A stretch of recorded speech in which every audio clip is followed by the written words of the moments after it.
Assalamualaikum warahmatullahi wabarakatuh. Perkenalkan, nama saya Angga. Boleh panggil saya Angga, boleh Angga Sang, boleh Angga Sensei. Oke, pada kesempatan kali ini kita akan belajar bahasa Jepang tentunya ya. N5 bagian 1. Oke, bagi teman-teman yang sedang belajar bahasa Jepang, mudah-mudahan video ini bermanfaat. Amin. Oke, kita akan langsung pada pembelajaran N5 ya, bagian 1. Oke, teman-teman, pada pembelajaran bahasa Jepang ya, ada beberapa hal yang harus kita manfaatkan ketika nanti kita belajar ya. Yang pertama, tangan ya. Tangan itu berarti untuk kita menulis ya, mengimajinasikan menulis ya. Selanjutnya mata untuk melihat ya. Ketika ingin membaca, melihat, membaca seperti itu ya. Ya. Oke. Jadi kita harus gunakan. Selanjutnya telinga itu untuk mendengarkan tentunya. Jadi ketika kita menggunakan mata melihat, jadi menghafalkan kosakata ya, atau belajar sesuatu menggunakan bahasa Jepang, jangan hanya menggunakan mata ya, hanya melihat saja, wah itu sulit ya. Jadi sebisa mungkin kita mempraktekkannya, membaca seakan-akan kita mengobrol dalam bahasa Indonesia tapi menggunakan bahasa Jepang ya, sehingga terdengar oleh telinga kita. Apabila perlu, boleh bisa membuat record ya, baru kalian dengarkan lagi ya. Bahasa Jepang kalian aneh nggak? Pasti aneh. Nggak apa-apa, karena kita semuanya sedang belajar seperti itu. Oke, kita akan lanjut. Oke ya, ini poin penting ya yang saya alami ketika saya belajar bahasa Jepang ya. Apa itu? Belajar adalah sama dengan bekerja ya. Belajar adalah sama dengan bekerja ya. Jadi kalau misalkan yang cita-citanya bekerja di Jepang ya, anggaplah belajar bahasa Jepang itu ketika bekerja di Jepang atau di suatu perusahaan. Yang pertama, minimal 8 jam belajar ya. Bagi yang ingin bersungguh-sungguh belajar ya, saya harapkan belajar bahasa Jepang minimal 8 jam sehari. 8 jam sehari ya. Kalau misalkan ya bagi teman-teman yang senggat ya, apalagi yang pelatihan itu pasti lebih daripada 8 jam belajarnya. Jadi mudah ya, bahasanya tidak terlalu lama belajar. Beda seperti kita kursus kita hanya sejam, setengah jam, sehari. Wah, itu menurut saya kurang optimal ya. Kapan bisanya saya nggak tahu ya. Saya nggak bisa mentargetkan apabila sehari belajar cuma sejam, setengah jam. Saya nggak bisa mentargetkan bisa lulus N4 berapa bulan, bahkan bisa jadi bertahun-tahun ya, seperti itu. Oke, yang kedua, bertanya ketika ada hal yang tidak dimengerti ya. Jadi maksudnya ketika kita sedang pembelajaran dengan senseinya ya, contohnya ketika ada hal yang mengerti, langsung instruksi. Maaf sensei, apakah boleh saya bertanya? Nah, seperti itu ya. Jadi jangan sampai ketika ada yang tidak dimengerti kita diam saja. Itu adalah penyakit orang-orang kita. Ketika tidak mengerti, tidak bertanya. Oke ya. Oke, yang selanjutnya, melapor ketika sakit atau keperluan tidak ikut serta dalam belajar. Nah, ini tentunya ketika dalam pelatihan ya atau pembelajaran. Misalkan izin nih, aduh sensei, saya sakit perut ya, aduh sensei. Jadi pokoknya apapun itu harus lapor pada senseinya atau pada gurunya ya. Jangan sampai ya nggak masuk aja. Itulah ya etika yang kurang bagus, bahkan jelek ya, apabila digunakan ketika dalam belajar ya, nggak lapor sama sekali. Oke, itu ya. Jadi selanjutnya kita langsung ke pengenalan bahasa Jepang. Dalam bahasa Jepang itu ada 3 aksara bahasa Jepang ya. 3 aksara bahasa Jepang. Pertama, hiragana. Kedua, katakana. Ketiga, kanji.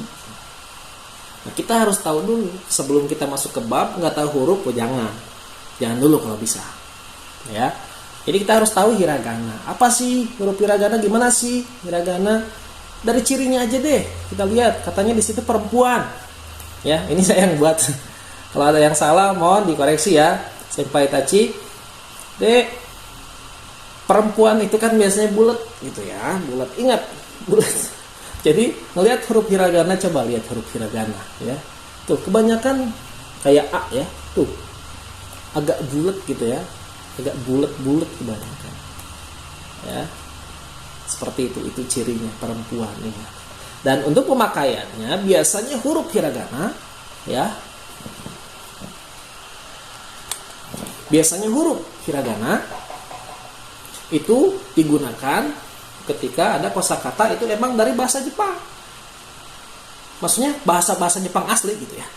Jadi pakainya bahasa Jadi pakainya huruf hiragana. Ya. Jadi ketika bahasa Jepang asli itu pakainya huruf hiragana. Itu ya. Selanjutnya ada huruf katakana. Untuk cirinya dia laki-laki ya, mararencos. Ya. Mararencos apa ya?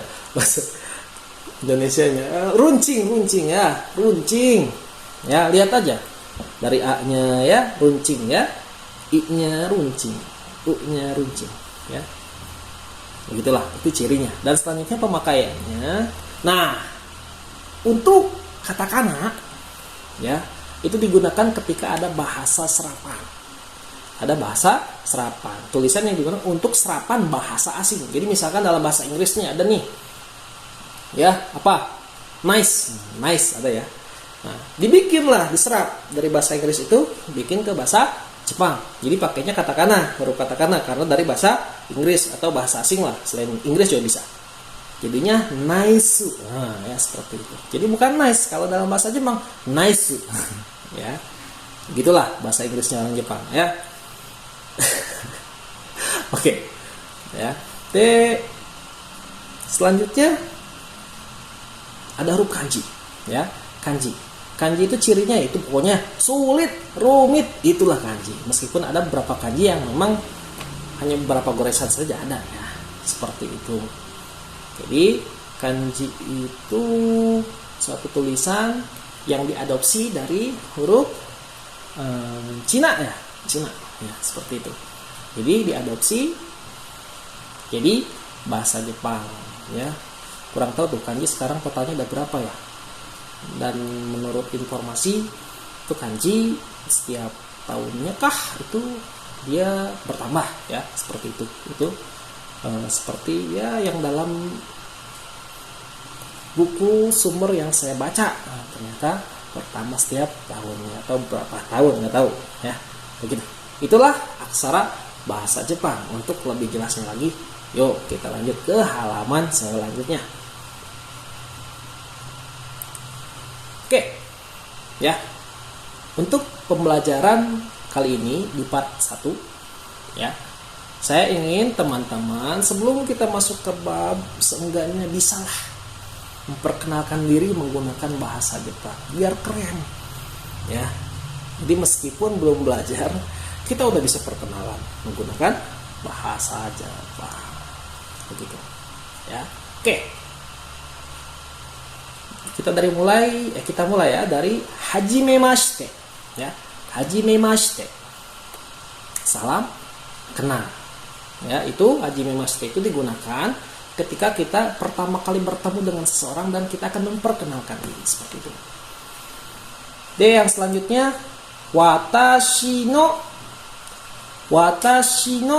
namae wa nani desu. Nani di situ titik-titik ya. Kasih aja nama kalian. Ya, boleh panggilan aja deh untuk sementara ya.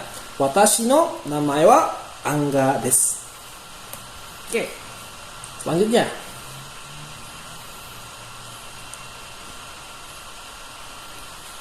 nani kara kimashita ya.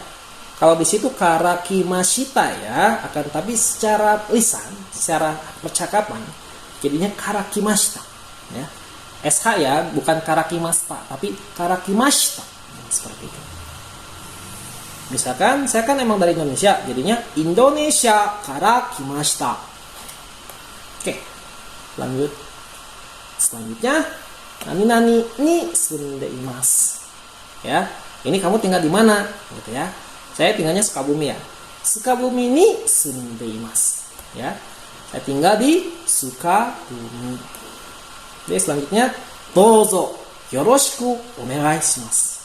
Senang berkenalan dengan Anda.